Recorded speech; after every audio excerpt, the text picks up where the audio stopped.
नमस्कार, मैं आचार्य अनुपम जोली। मेष राशि वाले लोगों के लिए आगामी सप्ताह अर्थात 4 मई से 10 मई के बीच आपके जीवन पर पड़ने वाले ग्रहों के प्रभाव और उसका समाधान अर्थात राशिफल लेकर आया।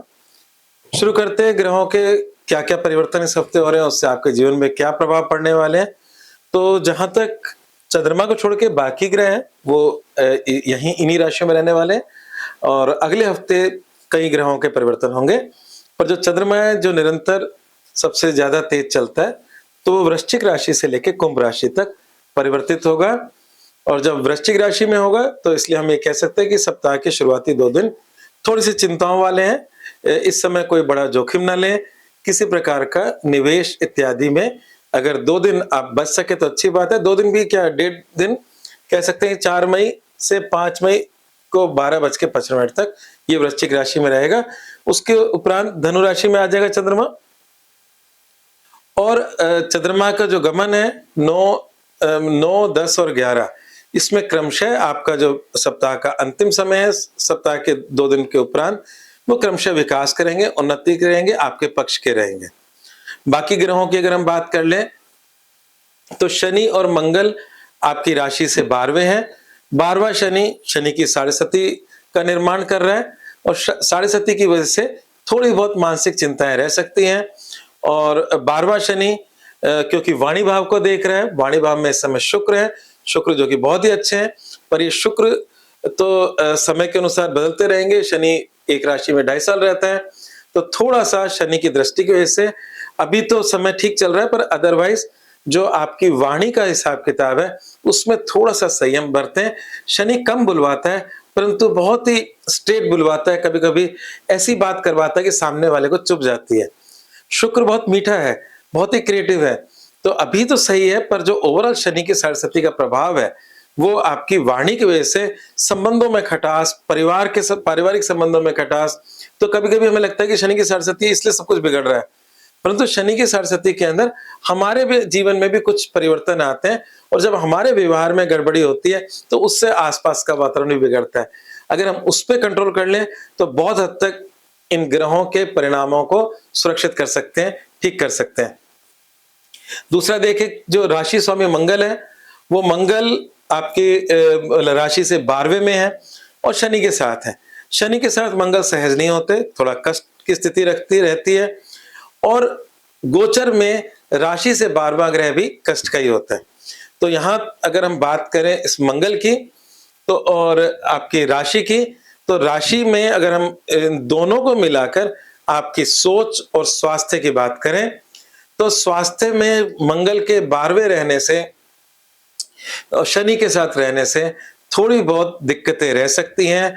आपके पैर में चोट लग सकती है, शनि मंगल की युति 12वें में पैर में चोट दे सकती है, तो थोड़ा सा संभल के रहें स्वास्थ्य को लेकर। पर उच्च का सूर्य और बुध आपकी राशि से गुजर रहे हैं। सूर्य जो है वो इस मेष राशि का एक मित्र ग्रह है, बहुत मतलब और बहुत ही शुभ ग्रहों में काउंट होता है मेष राशि वाले लोगों के लिए। उच्च का सूर्य आपको अति आत्मविश्वास दे रहा है और ये अति आत्मविश्वास की अगर मैं बात करूं तो करीब करीब हर साल 14 अप्रैल से 14 मई के बीच में ये सूर्य उच्च का होता है। तो मेष राशि वाले लोगों के जीवन के अंदर इस समय आत्मविश्वास भरपूर रहता है। ये आपके हर साल की बात है जो इस हफ्ते में सूर्य उच्च का है, ये आपके साथ रहेगा।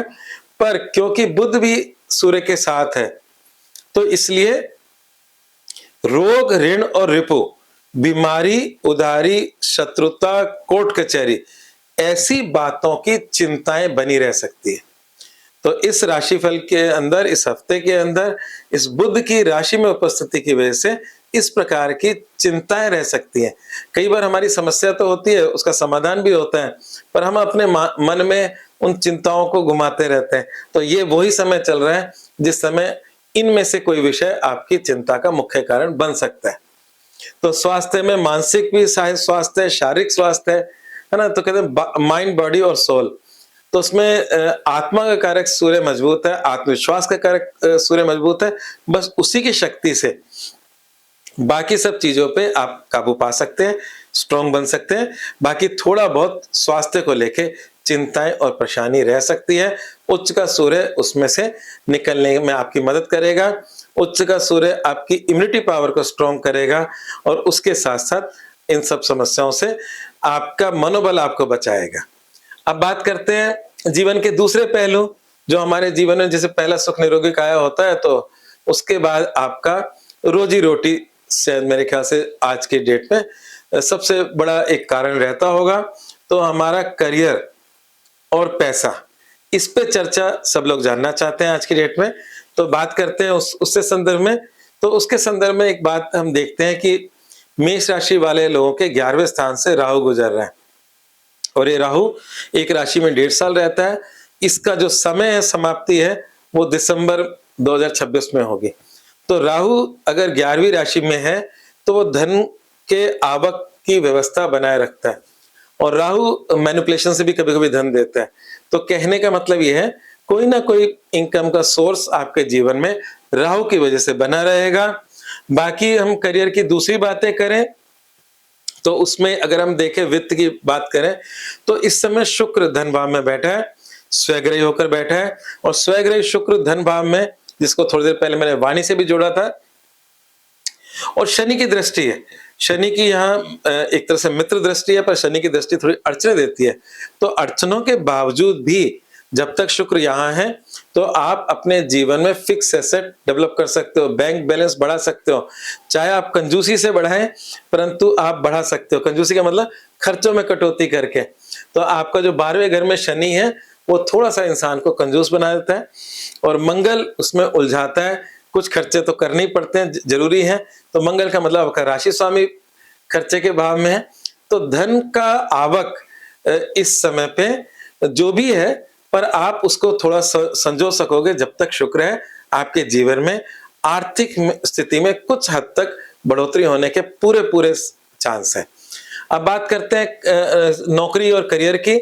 तो नौकरी और करियर में अगर हम देखें तो जो शनि है आपके करियर का लॉर्ड है और इनकम का भी लॉर्ड है और शनि लंबे समय से आपके राशि से 12वें हैं और जैसा कि मैंने बताया कि शनि सरस्वती का निर्माण भी कर रहे हैं और शनि आपके करियर और इनकम का कहीं ना कहीं सब कुछ उसी के अंतर्गत भी है। शनि की स्थिति बहुत इंपॉर्टेंट है। तो मंगल और शनि की स्थिति 12वें घर में ये भी एक बताती है कि जिन लोगों का व्यवसाय या नौकरी विदेश संबंधी है, उनके लिए समय एक्टिव है। जैसे कोई व्यक्ति अपने काम धंधे के लिए विदेश जाना चाहता है तो राशि लॉर्ड, कर्म लॉर्ड और इनकम लॉर्ड सब साथ बैठे हैं आपके विदेश वाले भाव में। दूसरी बात यह है कि अगर कोई व्यक्ति किसी मल्टीनेशनल कंपनी की बात कर रहा है, उसमें जॉब की बात कर रहा है, तब भी उसके लिए ये बिल्कुल वैलिड कॉम्बिनेशन है। और अगर कोई व्यक्ति इंपोर्ट एक्सपोर्ट की बात कर रहा है तो उसके लिए भी वैलिड कॉम्बिनेशन है। विदेश जाना, विदेशी कंपनी में काम करना या इंपोर्ट एक्सपोर्ट जैसा कार्य, उन सब कामों के लिए ये योग बहुत ही अच्छा है। मंगल तो कुछ समय बाद यहां से चेंज हो जाएगा, शनि अभी यहीं पर ही रहेंगे। तो इस तरह के कार्य अभी हमारे जो लोग करना चाहते हैं, जिसके लिए प्रयास कर रहे हैं, उन सब के लिए ये योग अभी लंबा चलने वाला है। बाकी सब लोगों के जीवन के अंदर उनकी कुंडली के दशा अंतर्दशा के अनुसार करियर में उतार चढ़ाव आते रहेंगे। तो यहाँ पर अगर हम देखें तो क्योंकि लंबे समय से शनि ये इसी स्थिति में है और आगे भी रहने वाला है, इस साल वो परिवर्तित भी नहीं होगा, उनका परिवर्तन नहीं होगा। तो ये कह सकते हैं कि अभी जो भी समय चल रहा है, उस समय के अंदर आपके जीवन के अंदर जैसा करियर चल रहा है उसी प्रकार का मतलब आगे बढ़ता दिख रहा है। कभी कभी हम लोग सोचते हैं कि क्या हमारा प्रमोशन हो जाएगा, ये सब कुछ हो जाएगा। तो अभी उसमें कहीं ना कहीं मतलब स्टेबिलिटी है।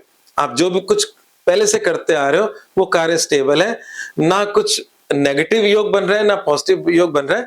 तो ये कंटिन्यूटी में आपकी स्थिति बनी हुई है। और अगर हम बात करें बाकी चीजों की जीवन की, तो इसके अंदर हम ये देख सकते हैं कि आपका जो शिक्षा का जो मामला है वो केतु की वजह से थोड़ा बहुत आपका मन उच्चाटित हो सकता है। शिक्षा के अंदर जो लोग पढ़ाई कर रहे हैं, कॉलेज शिक्षा के अंदर हैं, तो कई बार हमारा मन उचट जाता है, कभी कभी हम खुद से दूर हो जाते हैं इस तरह की बातों से। तो मेरा ऐसा मानना यह है कि अगर हम ये ग्रह का खासकर राशिफल आपके मन पर ज्यादा प्रभाव डालता है। और मन का प्रभाव, जैसे हम हमारे यहाँ पर कहते हैं कि मन पे कंट्रोल करो तो सब कुछ हो जाता है। तो अगर आप मन पे कंट्रोल करके इस उच्चाटित मन को वापस से सही कर कर अगर आप पढ़ाई में मन लगाएं, तो आप अपने कर्मों के द्वारा अपने इस भाग्य को बदल भी सकते हैं। तो अभी केतु शिक्षा के लिहाज से तो कोई खास अच्छा नहीं है, इसमें कोई शक नहीं है। अगर हम इसमें प्रेम संबंधों और वैवाहिक जीवन की बात करें, तो अगर हम देखें वैवाहिक जीवन के लिहाज से समय बहुत ठीक ठाक चल रहा है। बृहस्पति देव की कृपा आपके वैवाहिक जीवन पर है। अगर किसी के जीवन में किसी प्रकार का उतार चढ़ाव चल रहा हो मेष राशि वालों का, उन लोगों को घर के बुजुर्ग या किसी जो आपके परिवार में जिस धार्मिक संत गुरु या कुल गुरु परंपरा या आपके कुल देवी कुल देवता का स्थान, अगर इनसे यहाँ अगर आप ढोक देते हैं, आशीर्वाद लेते हैं, तो अगर छोटी मोटी समस्या तो वो समाप्त हो जाएगी। गुरु इन सब चीजों को रिप्रेजेंट करता है। शुक्र जो है शादी का लॉर्ड, वो भी स्वस्थ होकर वृषभ राशि में बैठा है। हालांकि आपकी शादी की राशि से अष्टम जरूर है, पर स्वग्रही है, कुटुंब भाव में बैठा है। तो कह सकते हैं कि जीवन साथी का सहयोग से भी आपका आर्थिक उन्नति बढ़ेगी इस समय पर। तो जीवन साथी के साथ बिगाड़ो मत, संवार के रखो, आपका बैंक बैलेंस भरा रहेगा इस हफ्ते, ठीक है, या बढ़ेगा, उसमें उन्नति होगी। हाँ, अगर हम प्रेम संबंधों की बात करें, तो प्रेम संबंधों और शिक्षा का जो खाना 5वां है, केतु बैठा है और वो साल अंत तक बैठेगा। पर इस समय सूर्य उच्च का है और वो आपकी राशि से गुजर रहा है। तो इस समय हो सकता है कि आप स्वयं भी अपने शिक्षा संबंधी समस्याओं के निराकरण में जुटे हों, और अगर आपके जीवन के अंदर कोई प्रेम प्रसंगों में भी गड़बड़ चल रही है, तो उसमें भी कहीं ना कहीं आप इस समय प्रायोरिटी देते हुए उसमें कुछ समाधान ढूंढ रहे हो। तो ये समय पूरा हफ्ता इसी प्रकार का है। तो बाकी समाधान और मूल मंत्र पे चलते हैं। तो समाधान 2 है इसमें। पहला है हनुमान चालीसा का पाठ करें। क्यों? क्योंकि आपकी राशि का स्वामी मंगल है और मंगल शनि की युति का सबसे अच्छा उपाय हनुमान चालीसा है। शनि भी हनुमान जी के आगे नतमस्तक है, वो कहते हैं जो आपको बजेगा उसको मैं तंग नहीं करूंगा। तो एक तो ये बात हो गई। दूसरा, जो आपकी सबसे बड़ी चिंता का कारक है वो ग्रह बुध है। बुध आपको रोग, ऋण और रिपु, बीमारी, उदारी, शत्रुता, कोर्ट कचहरी जैसी अगर चिंताएं या परेशानी से ग्रस्त कर रहा है इस समय, तो उस बुध का दान होना बहुत ही अच्छा है। तो मूंग की दाल का दान करना आपके लिए इस हफ्ते बहुत ही श्रेष्ठ कार्य रहेगा। उससे आपकी परेशानियां बहुत हद तक कम होंगी। मूल मंत्र क्या है? मूल मंत्र है धन संचय का समय है, सही जगह निवेश करें। जैसा कि मैंने कहा कि शनि की निरंतर दृष्टि आपके धन भाव पर है और शुक्र वहां बैठे हैं अपने स्वयं राशि में। तो यहाँ पर कहीं ना कहीं आप इस समय को का सदुपयोग करके, जब जो समय होता है जिसका योग होता है, हाँ, अगर हम उसको अपने जीवन में पॉजिटिवली ले लें तो फिर हमें पछताना नहीं पड़ता है। तो इस समय सही निवेश करके अपने बैंक बैलेंस को बेहतर करें।